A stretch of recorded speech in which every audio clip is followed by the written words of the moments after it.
नमस्कार। मैं वृषाली गुरु इंद्रधनु कला संस्था की तरफ से आप सबका स्वागत करती हूँ। नृत्य के संबंध में बहुत साल पहले 2 ग्रंथ लिखे हुए हैं। भरत मुनि का नाट्यशास्त्र और नंदिकेश्वर का अभिनय दर्पण। आचार्य नंदिकेश्वर जी ने अभिनय दर्पण में कहा है, गीतम नृत्यम गीताभिनयनम भावतालयुक्तम भवेत्।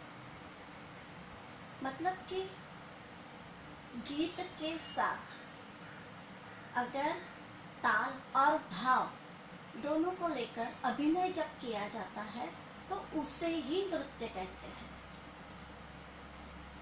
आज हमारा विषय है कथा कहे सो कथक कहा। कथक नृत्य का जहाँ तक प्रश्न है तो उसका प्रारंभ ही कथा कहने से हुआ है। हमें पता है कि हमारा महाकाव्य, हमारा ग्रंथ जो रामायण, उसकी रचना महर्षि वाल्मीकि जी ने की थी। उसी रामायण को साभिनय मतलब अभिनय के साथ गाने की शिक्षा उन्होंने लव और कुश को दी थी। और लव कुश ने यही शिक्षा का समारोह स्वयं राम जी के सामने गाया हुआ था। इस गान की शिक्षा कुशलव ने ली। उसके बाद इसी को जिन्होंने भी अपनाया, अपने आजीविका का स्वरूप बनाया, उसी परंपरा को आगे बढ़ाया। उन समाज को, उन जाति को कुशीलव कहा गया। मतलब कुशीलव के नाम से वो जाने लगे। कुशीलव रामायण की कथा सुनाते थे। उसके बाद महाभारत पुराणों की कथाओं को जब संगीत और नृत्य के साथ जब किया जाने लगा तो उन्हें कथक कहा जाने लगा। संस्कृत में कथक को कुशीलव का पर्याय माना जाता है और ये परंपरा आगे गतिमान हुई। इसका मतलब ये है कि कथक का उगम रामायण काल से ही हुआ है। कुशीलव, कथक और आज की कथक परंपरा, यहाँ तक का हमारा प्रवास शुरू है, गतिमान है। अब हम आगे देखते हैं कि 12वीं से 15वीं शताब्दी तक मुगलों का साम्राज्य हमारे देश में आया। उन्होंने हमारी संस्कृति, हमारी कला और मंदिर हमेशा तोड़ने का सतत प्रयत्न किया और उसका परिणाम हमारे उत्तर भारतीय संगीत और नृत्य पर ज्यादा प्रभाव पड़ा।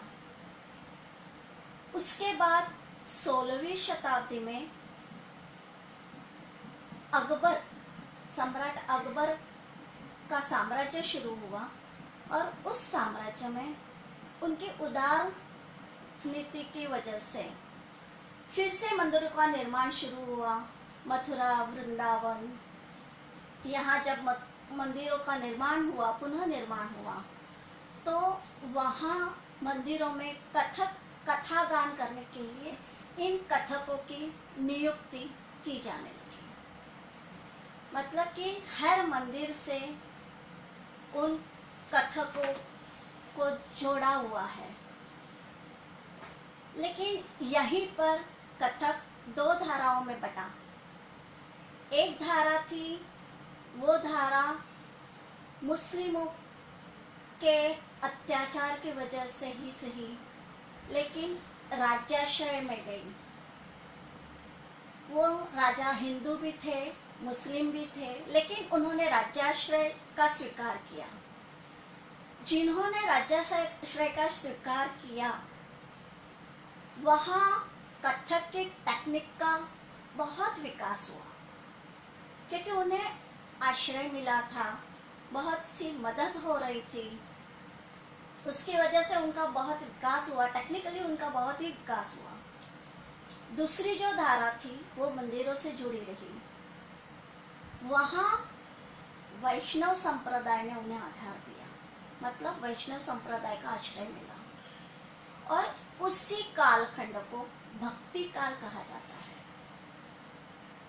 उस भक्ति काल में बहुत से कवि थे, सूरदास, तुलसीदास, मीरा, नंददास, बहुत से भक्त थे, कृष्ण भक्त थे। श्रीनाथ जी के मंदिर में वल्लभाचार्य ने आठों प्रहर भगवान का कीर्तन चलता रहे, इसलिए 8 कवियों की स्थापना की थी। 8 कवियों को चुना था, जिन्हें अष्टछाप कहते हैं। उन अष्टछाप कवियों में सूरदास उनके प्रमुख थे। अब ये जितने भी कवि, संत, महात्मा थे, वो सारे के सारे कृष्ण भक्त थे, इसलिए उनकी हर भजन, कविता में, पदावली में, भजनों में कृष्ण, राधा और सखियों का वर्णन आता है, और वही कथक नृत्य का आधार बने। उनका आधार लेके कथक नृत्य पनपता गया और भक्ति के रंग में डूबता गया। इस वर्णन में हम आज कथक नृत्य के बारे में कितना जानते हैं, वो तो जो कथक सीखते हैं उन्हें ही पता है, लेकिन सामान्य जन को कथक नृत्य के बारे में कुछ ज़्यादा जानकारी नहीं है। लेकिन उस समय में हर सामान्य आदमी को कथक नृत्य की बारीकियाँ, उनके शब्दों का अर्थ, उनकी तकनीक, सब कुछ पता था। इसलिए इन कवियों की पदावली में भी हमें ऐसे शब्दों की जानकारी मिलती है। जैसे सूरदास जी का एक पद है, उसमें कथक नृत्य की जो वेशभूषा है उसका भी वर्णन है। उनका एक पद है, थोड़ा मैं सुनाती हूँ।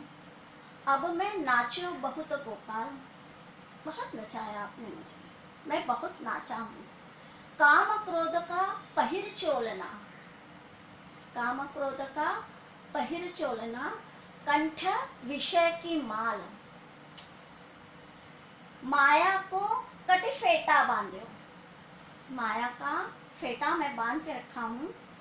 लोभ तिलक को दियो भाल, लोभ का तिलक लगाया है मैंने। भरम भरयो मन भयो पखावज, चलत कुसंगत चार।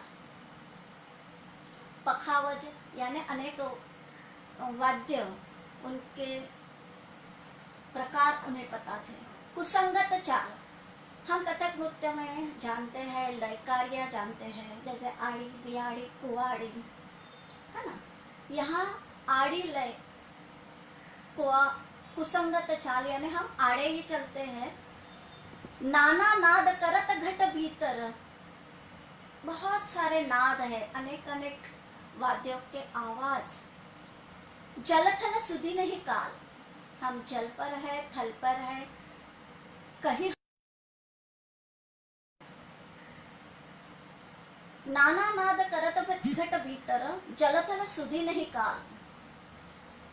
सूरदास की सबई अविद्या दूरी करो नंद।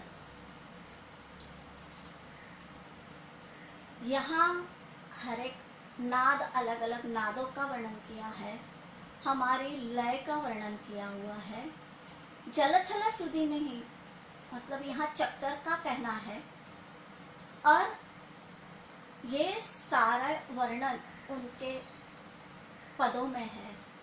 वैसे ही जैसे नंददास कवि है, नंददास ने भी अपने कविता में, अपनी पदावली में वर्णन किया है कथक नृत्य की टेक्निक्स का।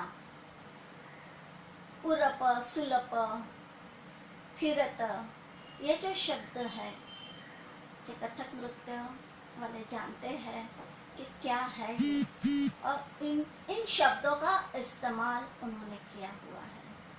तो हम जानते हैं कि उस वक्त सामान्य लोग जो कथक नृत्य जानते नहीं थे, उन्हें भी ये सारे टेक्निकल शब्दों की जानकारी थी। मुझे आज ये सूरदास जी के पद को देखकर मेरे गुरुजी सुंदरलाल गंगानी की बहुत याद आ रही है। उनका एक पद है, देखो उसकी रचना कैसी है। जैसे हम कका किक्की कुकू 12 अक्षर लेते हैं, उन 12 अक्षरों को लेकर कृष्ण का वर्णन उन्होंने किया हुआ है। उनकी एक और रचना है, जैसे कि ताल, तीन ताल। तीन ताल में 16 मात्रा होती है, और ये तीन ताल कथक नृत्य सीखने वालों के लिए शुरू से ही तीन ताल सिखाया जाता है, और तीन ताल में ही हम कथक सीखना शुरू करते हैं। मतलब बेसिक नॉलेज हम कथक नृत्य का तीन ताल से ही लेते हैं। तो उन 16 मात्राओं में कृष्ण का, भगवान का और उन सारे देवताओं का बहुत सा सुंदर सा वर्णन उन्होंने किया हुआ था। उनकी ये रचना मेरे पास लिखी हुई है 82 की, 1982, जबकि मैं बीए कर रही थी। और उस वक्त ये सारी रचनाएं मैंने सीखी हुई थी। अब मुझे लगता है 82 से आज तक 45 साल हो चुके हैं, लेकिन ये सूरदास जी का पद देखने के बाद मुझे उनकी ये रचना याद आ रही है। थोड़ी मैं सुनाने की कोशिश करती हूँ, कई शब्दों में गड़बड़ हो सकती है। बहुत सालों के बाद आज मैं इसे याद कर रही हूँ। ये मेरा सौभाग्य है कि आज मैं आपके सामने इनकी इस तरह की रचना आपके सामने प्रस्तुत करने जा रही हूँ। कमर कनकनी शोभे नंद की, यशोदा माता लागे न नजरिया। काजल भरी नैना शोभे नंद की, यशोदा माता लागे न नजरिया। की तनी लाली शोभे होठों के नंद की, यशोदा माता लागे न नजरिया। की कीर्ति शोभे कर में कंगन नंद की, यशोदा माता लागे न नजरिया। कुशक कुंडल शोभे कानों में नंद के, यशोदा माता लागे न नजरिया। केशक सोहे भाल तिलक नंद को, यशोदा माता लागे न नजरिया। कैसे छवि सोहे सुंदर मुकुट नंद की, यशोदा माता लागे न नजरिया। कोमल कटी लचकी कोहरी नंद की, यशोदा माता लागे न नजरिया। कंठी सोहे जड़ित मणि नंद की, यशोदा माता लागे न नजरिया। करत सुंदर विनती नंद की, यशोदा माता लागे न नजरिया। ये 12 अक्षरों का कृष्ण भगवान का वर्णन आज भी मैं इस तरह गा सकती हूँ। इसकी मुझे खुशी है, इस पर नृत्य कर सकती हूँ, इसकी आज भी मुझे खुशी है। तीन ताल का जो 16 मात्रा का वर्णन है वो हम अगली बार देखेंगे।